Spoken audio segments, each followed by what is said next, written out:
BBC! BBC!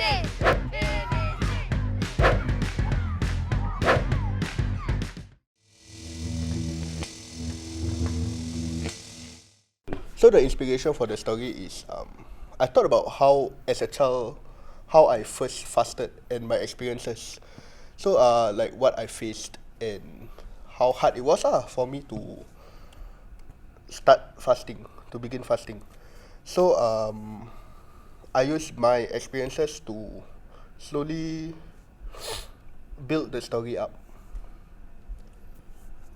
Yeah, so that is the original story idea, but when we develop the story into what it is now, we still use our past experience. As in, to be quite frank, there's only 3 Malay or Muslim people in the group. So it's just me, Hadi, and also Bada, the AD.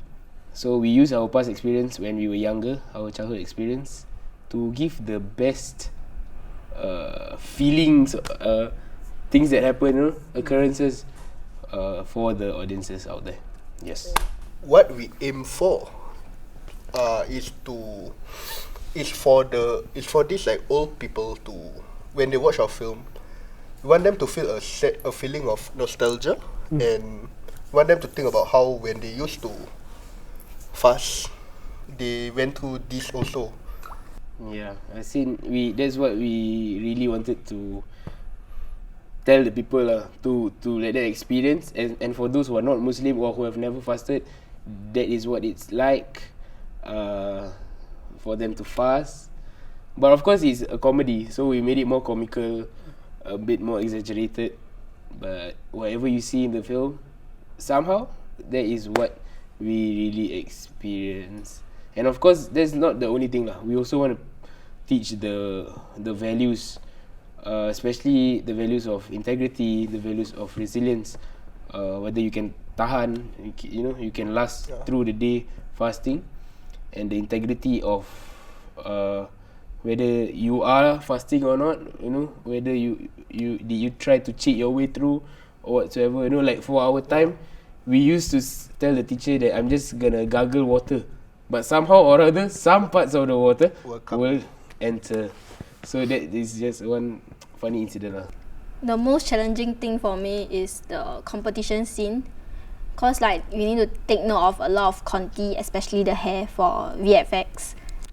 There's also like face paint involved, and then when they sweat, the face paint is gone, and then we have to retouch up like every other 5 minutes. The challenges I face will mostly be VFX, because initially our film we didn't plan for VFX, so it was a impromptu thing. For post-production wise, I think is searching for this film is searching for the comedic music, and also lots and lots of like sound effects wise the suitable one, because like it has to match with the visual effects also. As the camera operator of the team, one difficulty I faced during pre-production was that I had to plan out the look of the film, and I had to determine things like the color palette, and to like collaborate with the director, the production designer, to create this look of the film that will help to bring out the story and bring out the liveliness of the characters. For pre-production, the biggest challenges that we faced was to find cast, because the story was working around 3 children characters who are 10 years old. 4.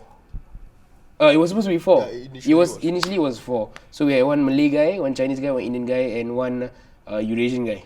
So initially it was 4. So it was very, very difficult to find children cast. But fortunately, somehow or rather, our assistant director, who was in charge of casting, Bada, he got us a few people to audition, and we found the 4. We got the 4. We locked in the 4. But after a while, the script changed and all that, so we had to remove the Eurasian guy. I mean, nothing against the guy, but we felt that the character was not needed. So now it's the last 3, which is the Malay guy, Dan, the Chinese guy Lim, and the third one, the Indian one, is Jarjit. So that is the biggest challenges that we face, to find the cast. And then the next one was location, because our story also worked around these difficult locations. One is hospital, right? And then another one is a restaurant or a food chain, something like that lah. So we had to find a shop, and also a school lah. A school. All these places are somehow very hard to find. So basically for the hospital, we actually had one, but then they sort of backed out on us. So we had to find other alternatives lah. So in the end, we decided to just build a hospital room. So for the school, thank God we had Jurong West Primary School for letting us use their location for school, because it was really hard. I don't know what school we would have used without them, honestly. And then for the stall, we have MZ Cuisine, where they allowed us to use their stall. Oh, I would say that another challenge that we faced is that we had a timeline to keep to, that we had a schedule to keep to. So we needed answers by a certain date, but sometimes we know that there may be complications on the other party's side. So that would result in a delay in the relay of information. So obviously we can only rush them so much that they can only do so much while waiting for their answers as well. So I think one of the challenges that we had was trying to figure out how we could maximize our time while waiting for decisions to come, or to get information from other people like the cast, whether they're able to make it, and like trying to come up with a schedule within our different schedules. As for production, the biggest challenges was weather, because we shot in December. At that time, there was a whole week in our schedule that it was gonna rain. That was what the weather forecast said. It was gonna rain, and it did rain, but we all were very patient. We waited, and at one part we had the skate park scene. It was raining, so we stopped. We rested. Once we rested, they were all crazily into filming that day. They wiped the skate park dry. That's what they did. The biggest challenge that I would say that I faced is the food props. So I have never really handled food on set before. So and then like our story was based around food. Yeah, definitely lah, fasting. Yeah. Oh my God. So basically what I learned is that the main phrase that I have right now is, no matter how prepared you think you are, you will never be prepared. There is no such thing as I am prepared. Yeah. That's true. For example, like the hallucination scene. Oh my Like God. I thought I had prepared enough food, but apparently not.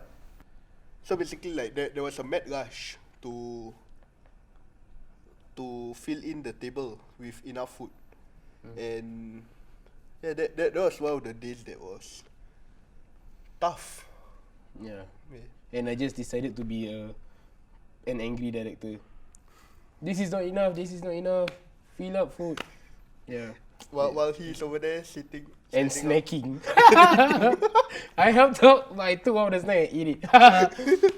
One major thing that I learned was how to better communicate my ideas with my main crew, like with my gaffer, with my director.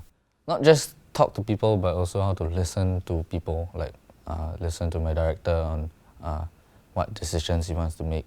And then from there on, I can process it and